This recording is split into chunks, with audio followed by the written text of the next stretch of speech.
Всем привет, с вами Артем. После выхода, где мы тестировали видеокарту XFX RX 470 на 4 гигабайта, было предложено мной поставить с данной видеокартой бюджетный процессор Xeon E5-2620V2. Эту идею вы поддержали, и сегодня мы протестируем данную связку.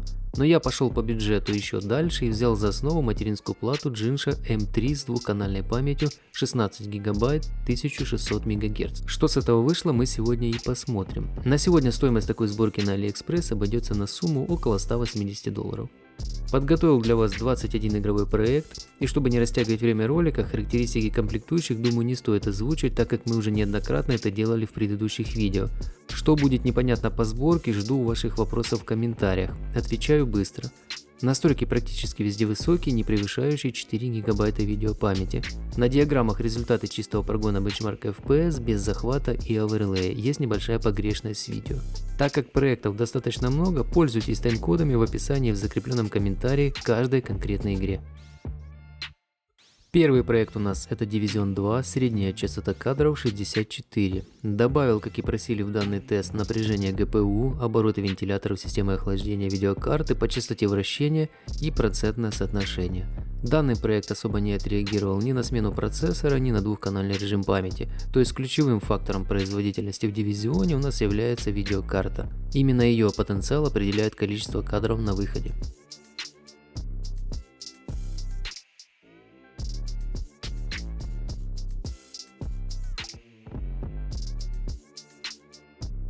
В PUBG у нас средняя частота кадров 73, видеокарта грузится под завязку, а значит сборка имеет неплохой баланс на конкретной локации с пресетом графики, высокие настройки.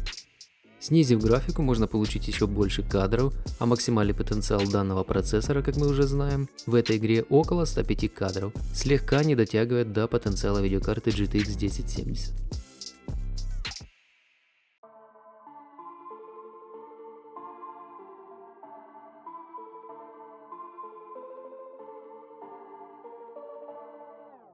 Battlefield 5, средняя частота кадров 66, процессор местами проваливает загрузку видеокарты до 80%, но это далеко не всегда и можно списать на стоимость 2620V2.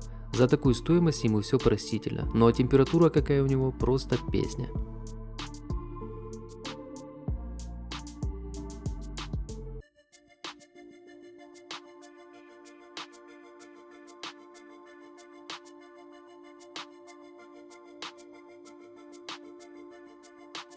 Обитель зла 2, средняя частота кадров 89, очень неплохой результат, система отрабатывает каждую копейку, вложенную в нее.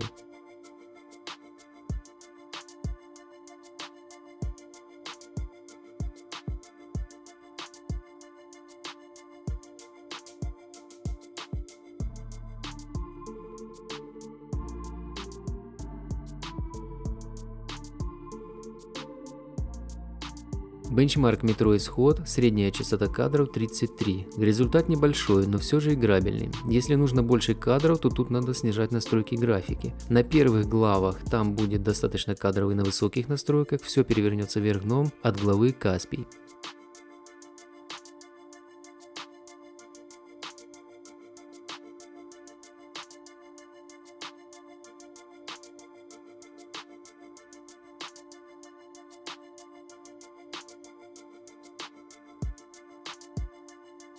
Total War, средняя частота кадров 41, карта грузится под завязку, а значит снизив настройки графики можно получить прибавку FPS. Это в том случае, если данный результат на высоких вас не устраивает.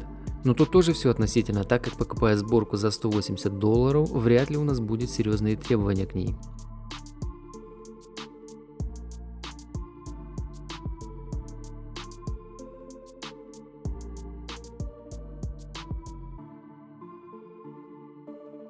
Apex Legends, средняя частота кадров 56 при максимальных настройках, кроме текстур, которые установлены на 4 гигабайта видеопамяти. Процессор условно за картой успевает, она прилично грузится. Чтобы увеличить частоту кадров, достаточно снизить настройки.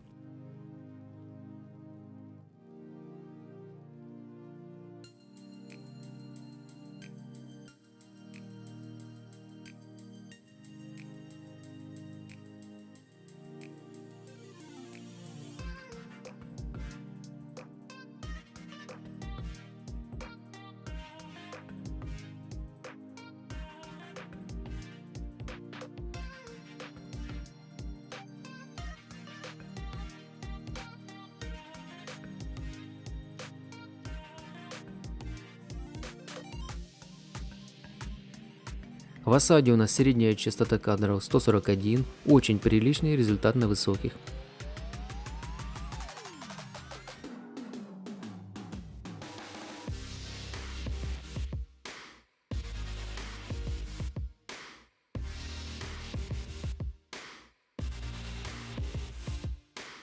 Control, средняя частота кадров 46. Настройки средние. Общий результат тут также серьезно зависит от мощности видеокарты.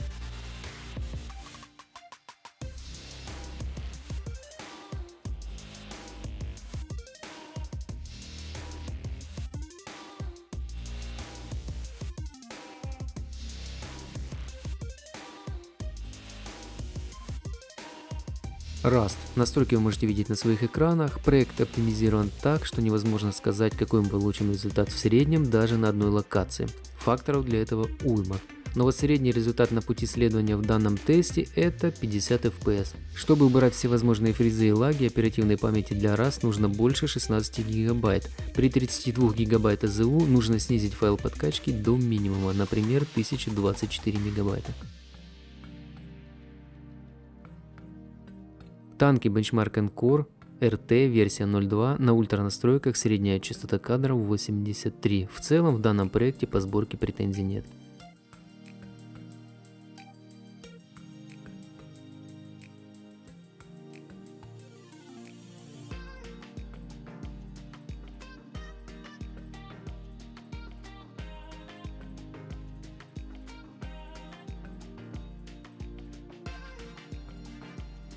В Ларе у нас средняя частота кадров 57, на рынке у нас, как и положено, для 2620 V2 свистопляска. Местами процессор грузится под 100%.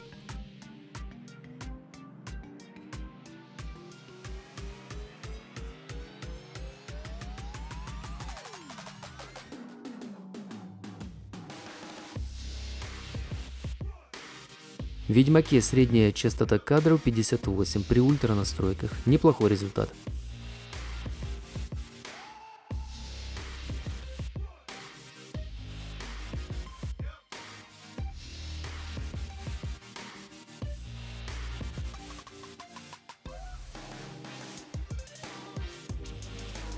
CSGO Benchmark, средняя частота кадров 155, с просадками в дымовых завесах до 35.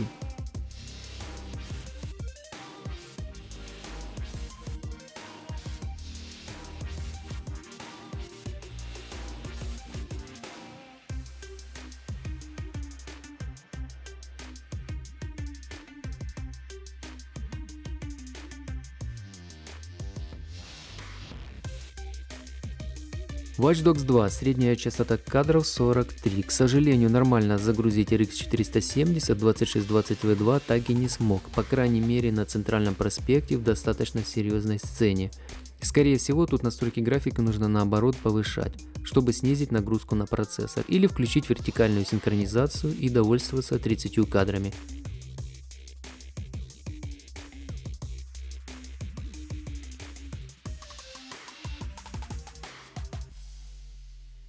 RDR 2, настройки вы можете видеть на своих экранах, это первая позиция пресета баланс. Средняя частота кадров по бенчмарку 52. Просадки в игре могут быть немного ниже, чем на диаграмме, это цена захвата и оверлея.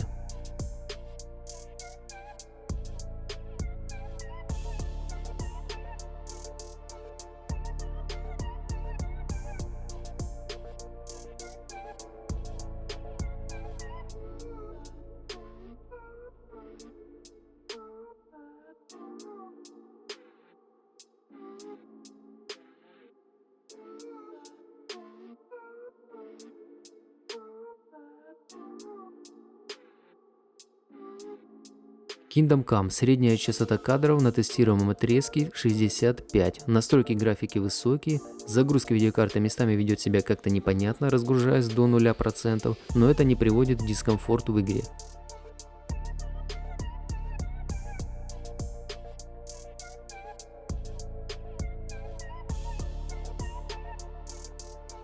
Gears 5, средняя частота кадров по бенчмарку 70. Загрузка видеокарты очень хорошая на протяжении всего тестового отрезка.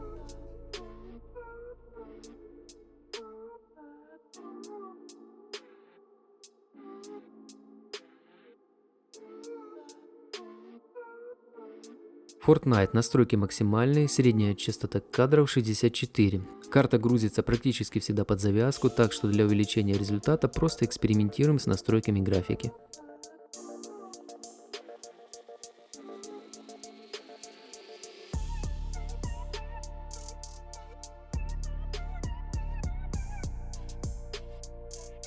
И последний на сегодня проект — это GTA 5. Настройки ультра, сглаживание мыс и двухкратное, дополнительные настройки отключены. Средняя частота кадров 62. В большинстве случаев карта грузится достаточно. Вот такие получились результаты. Сборка имеет место быть, даже не побоюсь этого слова, игровая сборка. Да, у нее есть моменты по балансу, процессор местами просто не дотягивает до уровня производительности видеокарты, но это случаи, можно сказать, единичные, 2-3 проекта из всего списка. Тем более линейка процессоров 2011 очень обширная, в дальнейшем можно выбрать все, что душе угодно на любую производительность. Напишите в комментариях, что вы думаете по данной сборке, достойна ли она иметь звание игровая.